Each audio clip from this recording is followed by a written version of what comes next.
Good morning everyone, welcome to my channel commerce flowers. हम पढ़ रहे हैं इस्लामियात लास्ट में फर्स्ट ईयर की, और आज हमारा चैप्टर है आयात के बारे में, और जो हमारा बाब है वो है चहरुन। आयत नंबर 4। 4:3 कुरिमिकुम ऐंदल्लिहिअतकुम। तर्जमा, बेशक अल्लाह के नज़दीक तुम में ज़्यादा इज़्ज़त वाला वो है जो तुम में ज़्यादा परहेजगार है। परहेजगार मतलब जो अल्लाह ताला की इबादत करता हो और जो अल्लाह ताला ने करने का हुक्म दिया है सिर्फ वही करता हो। तशरीह, सियाको सबा के लिहाज से आयत का ये टुकड़ा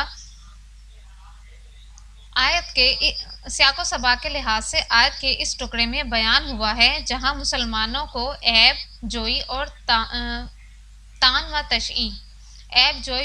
व तशई से मना किया गया है।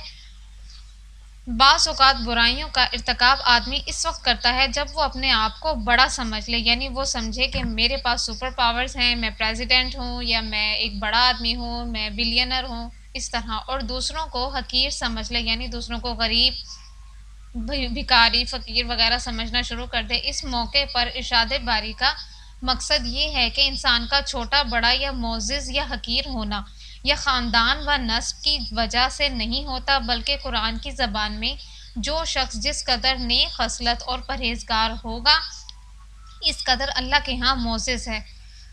नस्ब की हकीकत इसके सिवा कुछ नहीं कि सब इंसान आदम और हवा की औलाद हैं। इसी वास्ते हुज़ूर सल्लल्लाहु अलैहि वसल्लम ने खुतबा हिज्जतुल विदा में फरमाया था, किसी अरबी को अजमी पर और किसी अजमी को अरबी पर फजीलत नहीं, सुर्ख को स्याह और स्याह को सुर्ख पर फजीलत नहीं, मगर तकवा के सबब। यानी इसमें यह कहा गया है कि अगर इंसान किसी से बड़ा है तो वो सिर्फ अपनी इबादत की वजह से, वो सिर्फ अपनी परहेजगारी की वजह से, किसी उर्दू स्पीकिंग होने की वजह से, सराइकी होने की वजह से, या अपनी कॉस्ट के लिहाज से कोई छोटा या बड़ा नहीं होता, सब बराबर होते हैं और सब की पहचान एक ही है कि वो हज़रत अम्मा हवा और आदम की औलाद हैं। हुजरात 5:3 फी खुलुक अस्समावाति वल अर्ज़ि व इख्तिलाफ़ि आयत अल-लैल नंबर वल नहार 5। लायातल लिउलियलुबाबे। बेशक आसमानों और ज़मीनों की तख्लीक में और रात और दिन के आने जाने में अक्लमंदों के लिए निशानियां हैं। तशरीह, इस आयत में अल्लाह ताला ने अपनी निशानियों का जिक्र फरमाकर अक्लमंदों को इस जहां के कारखाने पर गौर करने की दावत दी है। ज़मीन के कारखाने से क्या मुराद है? यानी ज़मीन के कारखाने से मुराद है कि जो अल्लाह ताला ने ज़मीन में सोना बनाया है, पहाड़ों से नमक निकलता है, ज़मीन से तेल निकलता है, और पाकिस्तान पर तो अल्लाह ताला की ख़ास रहमत है कि यहाँ पे मादनियात बहुत ज़्यादा हैं, ताकि इस गौर व फिक्र से अल्लाह ताला पर ईमान लाना इसके लिए आसान हो जाए और अल्लाह ताला की मार्फत नसीब हो। इसके बरक्स ऐसा गौर व फिक्र जिसके नतीजे में अल्लाह ताला से दूरी हो और इंसान ये समझ ले कि इस जहाँ का कारखाना खुद ही चल रहा है, ऐसे लोग कुरान की ज़बान में अक्लमंद नहीं, बल्कि अक्लमंदी का तकाजा ये है कि आदमी यकीन करे कि ये सारा तो व मुनज़्ज़म सिलसिला ज़रूर किसी एक मुख्तार कुल और कादिर मुतलक फरमा नवा के हाथों में है, जिसने अपनी अजीम कुदरत व इख्तियार से हर छोटी बड़ी मखलूक की हद बंदी कर दी है। किसी चीज़ की मजाल नहीं कि अपने दायरे अमल से बाहर कदम निकाल सके।